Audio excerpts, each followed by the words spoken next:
Hello friends, welcome to our psychology classes. आज हम start करने वाले हैं एक नया सब्जेक्ट जिसका नाम है पर्सनैलिटी थ्योरीज एंड असेसमेंट। अगर आपने अभी तक हमारा चैनल सब्सक्राइब नहीं किया है तो कर लीजिए ताकि आपको लेटेस्ट अपडेट्स मिलते रहें। ये टॉपिक मैं इग्नू के मास्टर्स इन साइकोलॉजी की फर्स्ट ईयर से पढ़ा रहा हूँ। सब्जेक्ट का नाम है personality theories and assessment. Subject code है MPC 003। आज हम पढ़ेंगे ब्लॉक 1 का यूनिट 1। चैप्टर का नाम है definition and concept of personality and personality development. तो चलिए स्टार्ट करते हैं आज का ये इंटरेस्टिंग टॉपिक। तो सबसे पहले एक कॉन्टेक्स्ट के थ्रू समझते हैं कि पर्सनैलिटी जो है वो क्या होती है। तो सोचिए, तीन तरह के लोग हैं आपके सामने, रवि, सीमा और इमरान। रवि जो है वो हमेशा मुस्कुराता रहता है, सबका ध्यान रखता है और बहुत काम रहता है। सीमा को जल्दी गुस्सा आ जाता है लेकिन काम में वो बिल्कुल परफेक्ट है। इमरान जो है थोड़ा क्रिएटिव टाइप का है, हर वक्त नए आइडियाज़ के बारे में सोचता है और लेकिन वो थोड़ा इंट्रोवर्ट है। अब तीनों का चेहरा, कपड़े, हाइट, ये सब चीज़ें अलग अलग हो सकती है, लेकिन ऐसी कौन सी चीज़ है जो उनको यूनिक बनाती है? वो है उनका सोचने का तरीका, दूसरों से बात करने का अंदाज, प्रॉब्लम का सलूशन देना और अपने इमोशंस को हैंडल करना। यही सब पर्सनैलिटी का हिस्सा है। तो पर्सनैलिटी का मतलब सिर्फ ये नहीं होता कि आप अच्छे दिखते हो या सबसे अच्छे कपड़े पहनते हैं, बल्कि पर्सनैलिटी का मतलब क्या होता है? आप क्या सोचते हैं, कैसा फील करते हैं और कैसे बिहेव करते हैं अलग अलग सिचुएशंस में। और ये पर्सनैलिटी जो है किसी एक चीज़ से नहीं बनती, बल्कि बनती है अलग अलग फैक्टर्स से। जैसे कि इसमें आपका बॉडी भी आता है, आपका माइंड भी आता है और आपका आसपास का इन्वायरमेंट भी आता है। ये सब चीज़ें मिलकर एक पर्सनैलिटी बनाती है। तो अगर एक लाइन में समझना हो तो आप कौन हो, कैसे सोचते हो, कैसे बिहेव करते हो, यही आपकी पर्सनैलिटी है। तो ये था कॉन्टेक्स्ट जिसके थ्रू हमने समझा कि पर्सनैलिटी क्या होती है। अब चैप्टर वाइज, टॉपिक वाइज हम लोग पढ़ेंगे इस चैप्टर को। तो सबसे पहला टॉपिक है पर्सनैलिटी क्या होती है, यही। तो और थोड़ा सा डिटेल में जानते हैं। तो लोग जो है अक्सर सोचते हैं कि पर्सनैलिटी का मतलब होता है दिखने का तरीका, कौन कैसा दिखता है, स्मार्टनेस या फिर बोलने का स्टाइल। तो लोग बोलते हैं कि बहुत अच्छी इनकी पर्सनैलिटी है। लेकिन साइकोलॉजी कहता है कि पर्सनैलिटी का मतलब है आप कैसे सोचते हो, महसूस करते हो और हर रोज कैसे बिहेव करते हो। अब गॉर्डन एल्पोर्ट जो है एक फेमस साइकोलॉजिस्ट हैं, वो कहते हैं पर्सनैलिटी जो है एक डायनामिक सिस्टम है जो हमारे मन और शरीर के सिस्टम से मिल के बनता है। यानी पर्सनैलिटी जो है अंदर से बनती है और टाइम के साथ ग्रो करती रहती है। तो पर्सनैलिटी कैसे बनती है? तीन फैक्टर्स होते हैं इसमें। सबसे पहला होता है बायोलॉजिकल फैक्टर्स। बायोलॉजिकल फैक्टर्स जैसे कि आपके जीन्स, आपका ब्रेन जो आपको पेरेंट से मिलता है, तो वो बायोलॉजिकल फैक्टर्स हो। साइकोलॉजिकल फैक्टर्स जैसे कि आपकी सोच कैसी है, आपका इमोशन कैसा है, आपका सेल्फ कंट्रोल, ये सब चीज़ें साइकोलॉजिकल फैक्टर्स हैं। और इन्वायरमेंटल फैक्टर्स जैसे आपके घर का माहौल, आपका स्कूल, दोस्तों का असर, ये सारा है इन्वायरमेंटल फैक्टर्स। तो पर्सनैलिटी एक अंदर का परमानेंट पैटर्न होता है जो आपके अंदर से बनता है, जो डिसाइड करता है कि हम दुनिया के साथ कैसे रिएक्ट करते हैं। ठीक, अब कुछ डेफिनेशंस हैं, कॉन्सेप्ट है पर्सनैलिटी के, वो समझते हैं। तो सबसे पहले कुछ मिसकंसेप्शंस हैं, यानी कि कुछ गलतफहमी है, जो पहले वो देख लेते हैं। तो गलतफहमी क्या है? लोग अक्सर सोचते हैं कि पर्सनैलिटी का मतलब होता है अच्छा दिखना, फैशनेबल कपड़े पहनना, मिलनसार या फिर कोई स्मार्ट होता है तो हम उसको कहते हैं बहुत अच्छी पर्सनैलिटी इनकी। और जो लोग शाई होते हैं या अलग होते हैं उनके बारे में कहते हैं कि इनका पर्सनैलिटी वीक है। ऐसा हम लोग, आपने कई बार देखा होगा, खुद भी ऐसा आप करते होंगे, लेकिन ये बिल्कुल गलत सोच है। तो ये तो हो गया मिसकंसेप्शन, जो कि बिल्कुल गलत है। तो साइंटिफिक व्यू क्या है, साइकोलॉजिकल व्यू क्या है, पर्सनैलिटी क्या होती है? साइकोलॉजिस्ट कहते हैं कि पर्सनैलिटी सिर्फ बाहर के बिहेवियर या लुक तक सीमित नहीं होती।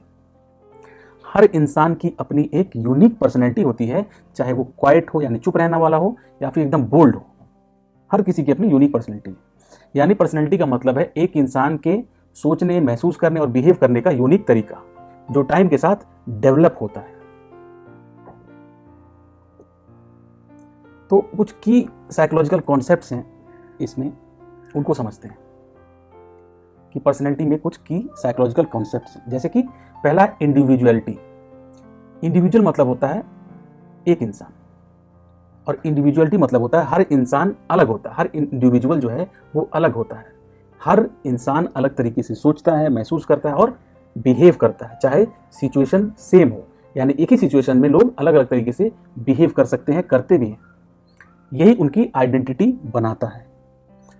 तो जैसे कि क्लुकहॉर्न एंड मुरे ने 1953 में ये कहा कि हर इंसान कुछ हद तक एक जैसे हैं, मतलब कुछ चीज़ें एकदम कॉमन होती हैं, सब के अंदर वो मिलती जुलती होती हैं। कुछ थोड़े अलग होते हैं और मिक्स होता है कुछ, और कुछ ऐसे होते हैं जो किसी के जैसे भी नहीं होते, एकदम अलग। इसका मतलब क्या है, हम सब में कुछ कॉमन होता है।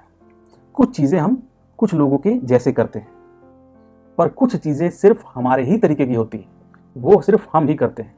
वो बिल्कुल यूनिक होता है हर इंसान के अंदर। तो वही होता है इंडिविजुअलिटी। दूसरा है कॉन्सेप्ट कंसिस्टेंसी, यानी एक जैसा व्यवहार टाइम के साथ करना। तो पर्सनैलिटी का एक और इंपॉर्टेंट पार्ट है कंसिस्टेंसी, यानी जो है हम अक्सर क्या करते हैं, अलग अलग सिचुएशंस में एक जैसे ही रिएक्ट करते हैं, और टाइम भले ही कितना पास हो जाता है, हमारे बिहेवियर में क्या रहता है, वो कंटिन्यूटी बनी रहती है, यानी हम आगे भी उसी तरीके से रिएक्ट करते हैं। इसी वजह से साइकोलॉजिस्ट पर्सनैलिटी ट्रेट्स को स्टडी करते हैं, जिसे समझकर प्रिडिक्ट किया जा सकता है कि एक इंसान किस सिचुएशन में कैसे रिएक्ट करेगा। तो जो भी हमारे वो ट्रेट्स होते हैं जो कंसिस्टेंट होते हैं, उनके बेसिस पर हम ये प्रिडिक्ट कर सकते हैं, साइकोलॉजिस्ट ये प्रिडिक्ट कर सकते हैं कि जब भी ऐसी सिचुएशन आएगी तो आप किस तरीके से रिएक्ट करते हैं। तो उन ट्रेट्स को, उन चीजों को कहते हैं कंसिस्टेंसी। अब पर्सनैलिटी का एक सिंपल डेफिनेशन देखते हैं। पर्सनैलिटी का मतलब है एक इंसान के सोचने, महसूस करने और बिहेव करने का अपना यूनिक तरीका। ये हम लोग जान चुके हैं। ये पैटर्न जो है यूजुअली सेम रहता है, लेकिन टाइम के साथ थोड़ा बदल भी सकता है। यानी एक इंसान के सोचने, महसूस करने और बिहेव करने का तरीका लगभग सेम रहता है, लेकिन धीरे धीरे धीरे धीरे वो ग्रो करता रहता है और वो बदल भी सकता है। पर्सनैलिटी के 3 इंपॉर्टेंट फीचर्स होते हैं: आइडेंटिटी, इंटरनल कॉजेस और ऑर्गेनाइज्ड स्ट्रक्चर। आइडेंटिटी का मतलब होता है आपका बिहेवियर आपको दूसरों से अलग बनाता है, आपकी आइडेंटिटी है वो। इंटरनल कॉजेस का मतलब होता है आपके ट्रेट्स आपके अंदर से आते हैं, सिर्फ इन्वायरमेंट की वजह से नहीं आते।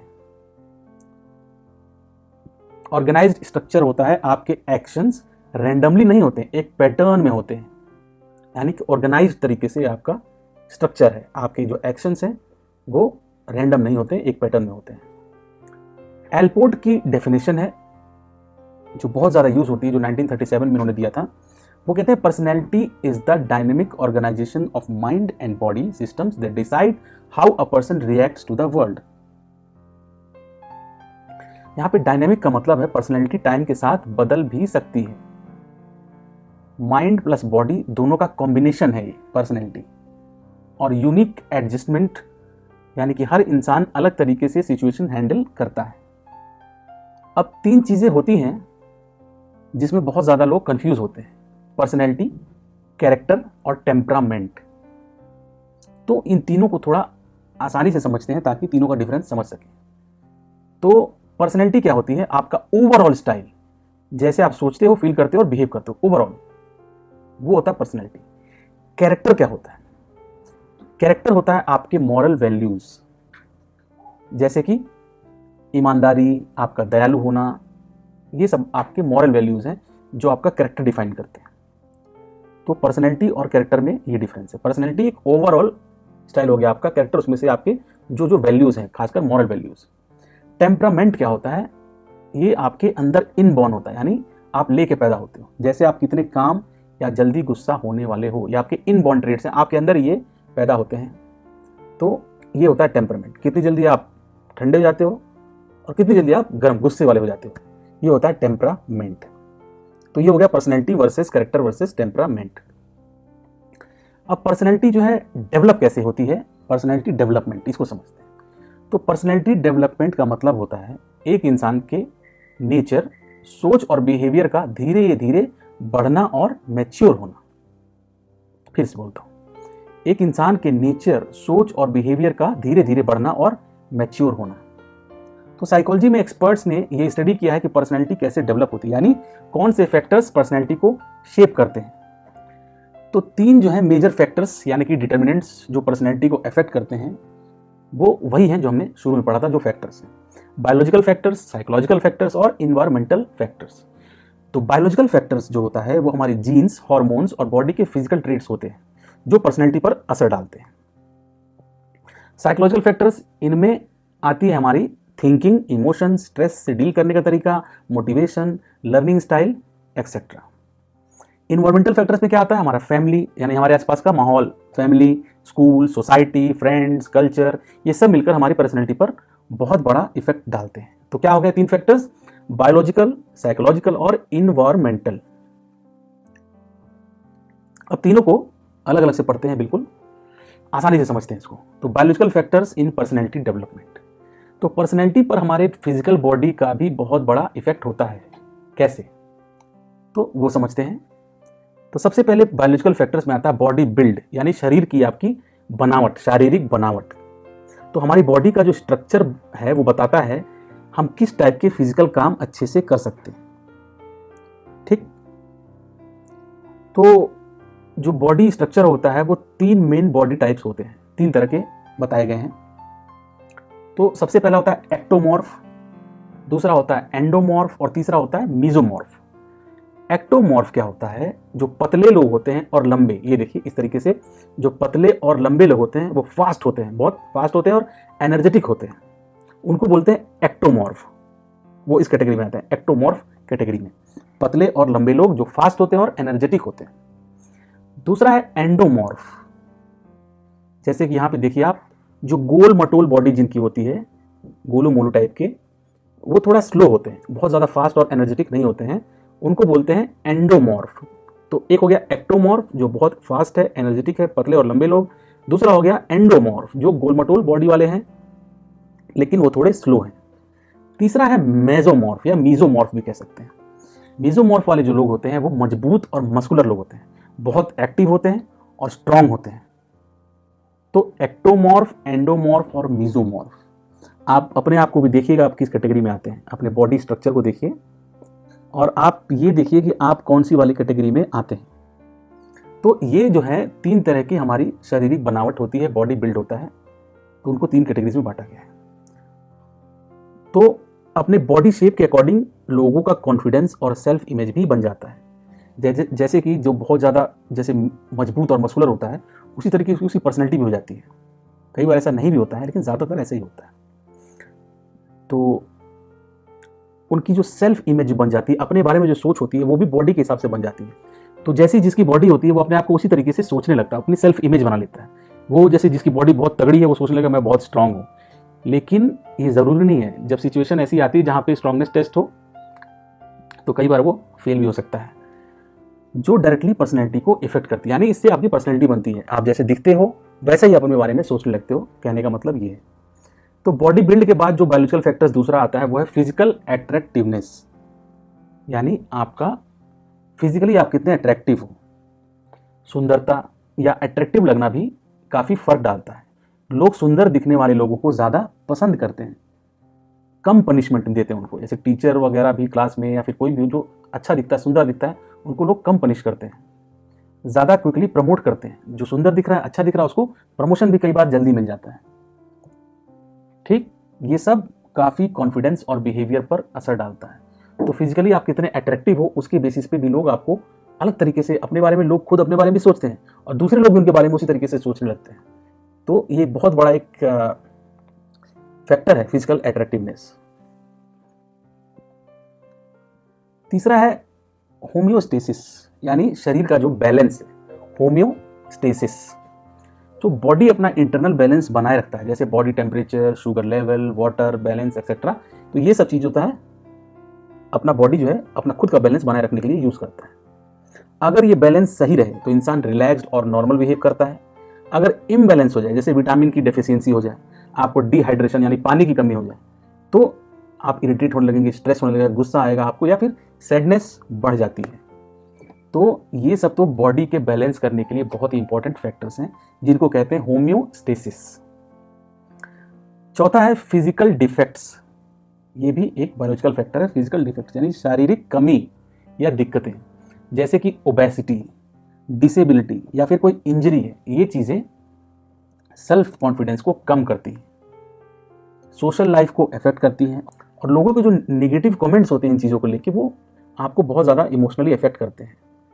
तो इसका डायरेक्ट इफेक्ट पर्सनैलिटी पर होता है। जैसे कि लोग बहुत खाते हैं, ओबीस होते हैं, उनको कोई भी कमेंट मारता रहता है, लोग उनको मोटू बोलते हैं, अलग तरीके से चिढ़ाते रहते हैं। जो डिसेबल्ड हैं उनको भी अलग तरीके से लोग देखते हैं, वो कहीं भी खड़े भी हो जाते हैं तो लोगों का ध्यान उन पर जाने लगता है, तो वो उनको अच्छा नहीं लगता। आप खुद सोचिए कि आपको कोई लगातार घूरे जा रहा है और उनको लेके बार बार वही सवाल किए जाते हैं, बार बार वही सवाल किए जाते हैं, तो उससे उनकी पर्सनैलिटी, उनका सेल्फ कॉन्फिडेंस कम हो जाता है। तो ये सब फैक्टर्स भी बहुत इफेक्ट करते हैं आपकी पर्सनैलिटी डेवलपमेंट में। बायोलॉजिकल फैक्टर्स हैं ये। पांचवा है बायोलॉजिकल फैक्टर्स, हेल्थ कंडीशंस। आपके स्वास्थ्य की क्या स्थिति है, स्टेटस है। तो अगर अच्छी हेल्थ का मतलब है कॉन्फिडेंस और पॉजिटिव पर्सनैलिटी, यानी आप हेल्दी रहते हैं तो आपके अंदर कॉन्फिडेंस रहता है, पॉजिटिव पर्सनैलिटी होती है। बीमारी स्पेशली जो है अगर चाइल्डहुड में लॉन्ग टर्म इमोशनल और सोशल प्रॉब्लम्स ला सकता है, यानी कि आप हमेशा बीमार रहते हो तो आपके अंदर उसका इफेक्ट हो जाता है और आपके अंदर वो कॉन्फिडेंस नहीं आ पाता है। खासकर क्रॉनिक इलनेस जैसे डायबिटीज, हार्मोनल इश्यूज, एंजाइटी और मूड स्विंग्स, ये सब बढ़ा सकते हैं आपके अंदर प्रॉब्लम्स को। तो हेल्थ कंडीशंस भी बहुत इंपॉर्टेंट रोल प्ले करता है।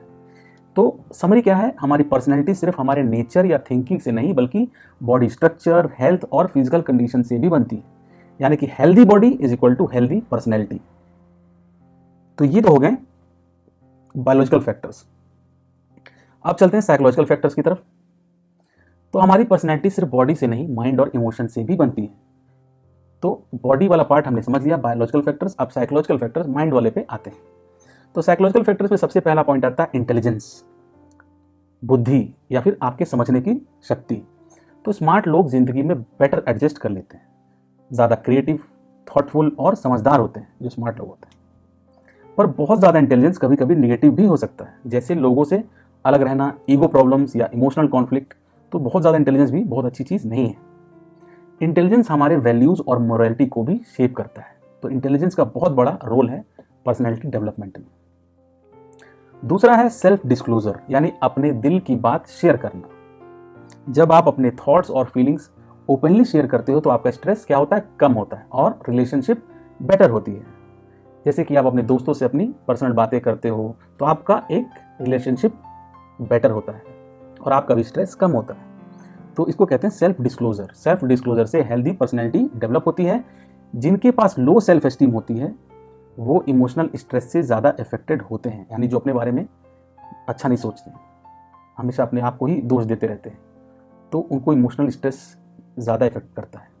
थर्ड है इमोशंस, यानी आपकी भावनाएं। इमोशंस हमारे बिहेवियर और सोशल लाइफ को अफेक्ट करते हैं।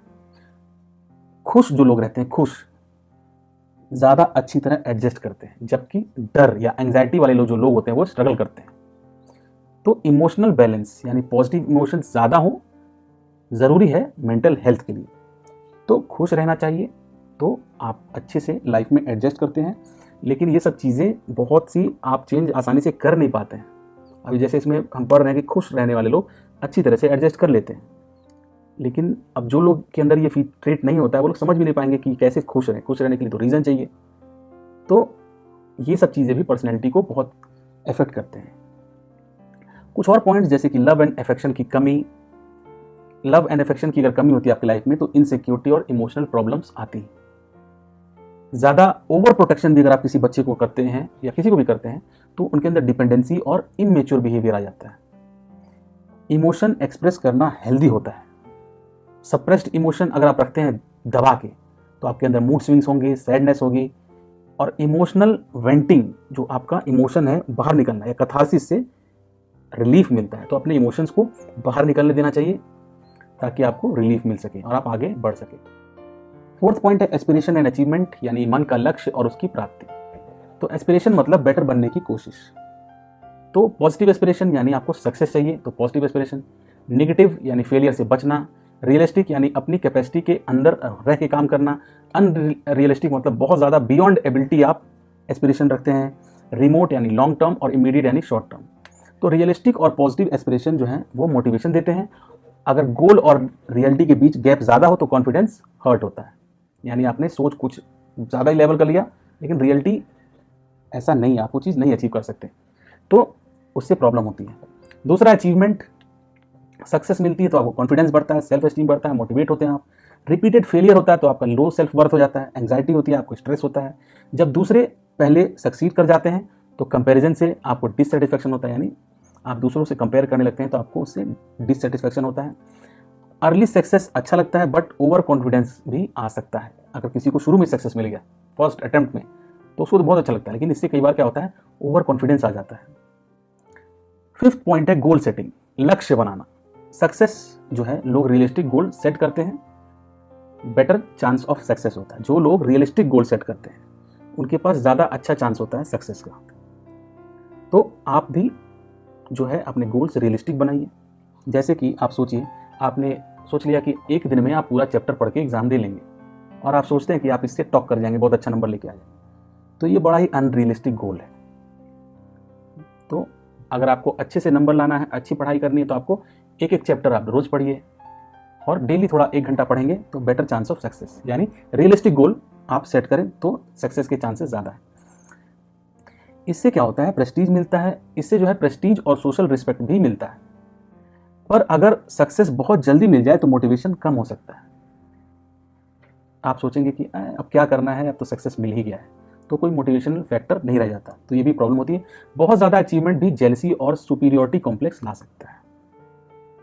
In short, mindset, emotions, sharing, goals and success and failure, ये सब मिलकर आपकी पर्सनैलिटी बनाते हैं। बैलेंस और सेल्फ अवेयरनेस से एक स्ट्रॉन्ग और हेल्दी पर्सनैलिटी डेवलप होती है। अब चलते हैं, साइकोलॉजिकल तो हो गया, बायोलॉजिकल भी हो गया, अब चलते हैं इन्वायरमेंटल फैक्टर्स की तरफ। तो पर्सनैलिटी सिर्फ जीन्स या इमोशंस से नहीं बनती, मतलब ये भी रोल प्ले करते हैं, पर सिर्फ यही नहीं होता, हमारे आसपास का इन्वायरमेंट भी पर्सनैलिटी को बहुत डीपली शेप करता है। तो समझते हैं इसको भी। तो इन्वायरमेंटल फैक्टर्स में सबसे पहले आता है सोशल एक्सेप्टेंस।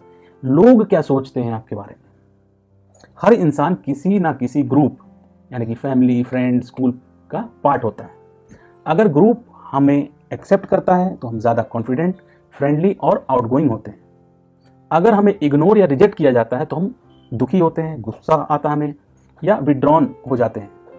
ज़्यादा रिजेक्शन हो तो इंसान एंटी सोशल भी बन सकता है, यानी हर तरफ से उसको रिजेक्शन मिल रहा है, नकारा जा रहा है उसको, तो वो एंटी सोशल बन जाता है। तो सोशल एक्सेप्टेंस जो है बहुत इंपॉर्टेंट है इन्वायरमेंटल फैक्टर में।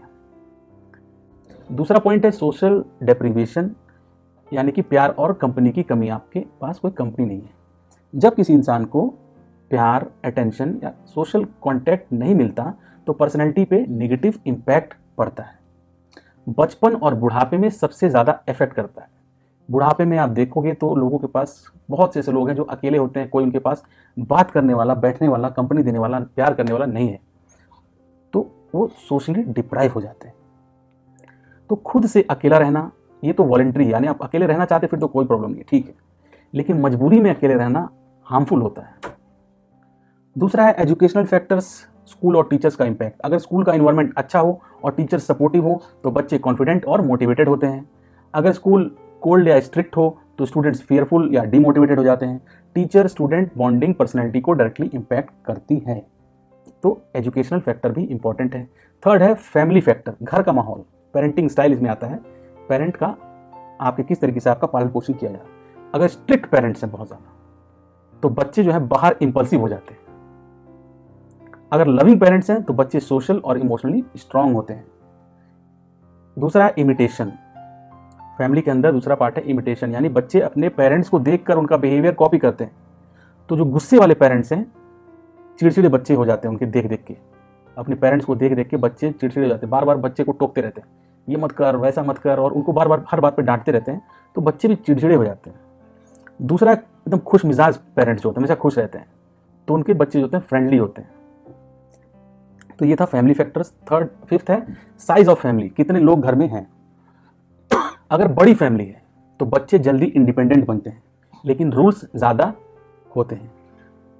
अगर छोटी फैमिली है तो अटेंशन ज़्यादा मिलता है, लेकिन जेलसी भी होती है, स्पेशली सिबलिंग्स के बीच। तो छोटी फैमिली में क्या होता है, एक को ज़्यादा प्यार मिल रहा है तो दूसरे को जेलसी भी हो सकती है। लेकिन बड़ी फैमिली में क्या होता है, बच्चे जल्दी इंडिपेंडेंट बन जाते हैं, ढेर सारे लोग हैं, अपने आप में उसी में रहना जीना सीख जाते हैं। सिक्स्थ पॉइंट है emotional climate and birth order. यानी आपके घर का माहौल और बच्चा किस नंबर का है, किस नंबर का बच्चा, यानी पहला बच्चा दूसरा बच्चा, इस पर भी फर्क पड़ता है। इमोशनल क्लाइमेट में क्या होता है, जो घर शांत है, खुश है, बच्चे टॉलरेंट होते हैं और कोऑपरेटिव होते हैं। जहाँ झगड़ा होता रहता है घर में, बच्चे एग्रेसिव हो जाते हैं, गुस्से वाले हो जाते हैं, तो ये प्रॉब्लम होती है। तो इमोशनल क्लाइमेट एक फैक्टर है जो पर्सनैलिटी डेवलपमेंट में बहुत बड़ा रोल प्ले करता है। बर्थ ऑर्डर कैसे करता है, जो फर्स्ट पहला बच्चा जो होता है वो ज़्यादा रिस्पॉन्सिबल होता है, लेकिन इनसिक्योर भी होता है, क्योंकि उसके ऊपर हमेशा उसी के ऊपर सारी जिम्मेदारी डाली जाती है। जो मिडिल बच्चा होता है, जो बीच में, वो फ्रेंडली होता है, ढेर सारे दोस्त होते हैं उसके। और जो तीसरा, जो सबसे लास्ट बच्चा होता है, वो डिपेंडेंट होता है, रिबिलियस होता है, उसका कॉन्फिडेंस थोड़ा लो होता है। तो ये बर्थ ऑर्डर में भी कभी कभी ऐसी चीज़ें देखी गई हैं। तो समरी, अगर एक शॉर्ट समरी देखा जाए तो हमारा इन्वायरमेंट, जैसे लोग, स्कूल, घर का माहौल और परिवार पर्सनैलिटी बनाने में बड़ा रोल प्ले करते हैं। अच्छा इन्वायरमेंट यानी स्ट्रॉन्ग पर्सनैलिटी, तनाव भरा इन्वायरमेंट यानी इमोशनल प्रॉब्लम्स और बिहेवियर इशू। तो इन सारी बातों का कंक्लूजन क्या हुआ, पर्सनैलिटी एक ही फैक्टर से नहीं बनती, बल्कि 3 इंपॉर्टेंट चीज़ों का मिला जुला इफेक्ट होता है। बायोलॉजिकल फैक्टर, हमारा body type, health, appearance, psychological factors, सोचने का तरीका, इमोशंस, गोल्स, और इन्वायरमेंटल फैक्टर्स यानी घर का माहौल, स्कूल, सोशल ग्रुप। तो एक एग्जांपल देखते हैं लास्ट में। तो जेबी वॉटसन जो है, एक पुराने साइकोलॉजिस्ट का कहना था, मुझे कोई भी बच्चा दो, मैं उसे डॉक्टर भी बना सकता हूँ और चोर भी बना सकता हूँ। मतलब सिर्फ इन्वायरमेंट मैटर करता है। लेकिन आज के साइकोलॉजिस्ट ये मानते हैं बायोलॉजिकल फैक्टर्स बाउंड्री सेट करते हैं, साइकोलॉजिकल और इन्वायरमेंटल फैक्टर्स उस बाउंड्री के अंदर पर्सनैलिटी को शेप करते हैं। तो एक फाइनल जो फॉर्मूला निकल के आता है, जो आपको भी याद करना चाहिए, वो है personality development is equal to physical into psychological into environmental factors. मतलब तीनों का बैलेंस होना जरूरी है, तभी एक हेल्दी और वेल एडजस्टेड पर्सनैलिटी डेवलप होती है। तो ये था आज का हमारा chapter, definition and concept of personality and personality development. उम्मीद करता हूं कि आपको एकदम अच्छे से समझ में आ जाएगा। अगर आपको इसके नोट्स चाहिए तो आप मेरी मेल ID pxmonks@gmail.com पर मेल करके मुझसे आप नोट्स ले सकते हैं, और कमेंट्स में आपको कुछ पूछना है तो आप पूछ सकते हैं, मैं आपको उसके आंसर ज़रूर करने की कोशिश करूँगा। मेरे वीडियो को लास्ट तक देखने के लिए आपका बहुत बहुत धन्यवाद।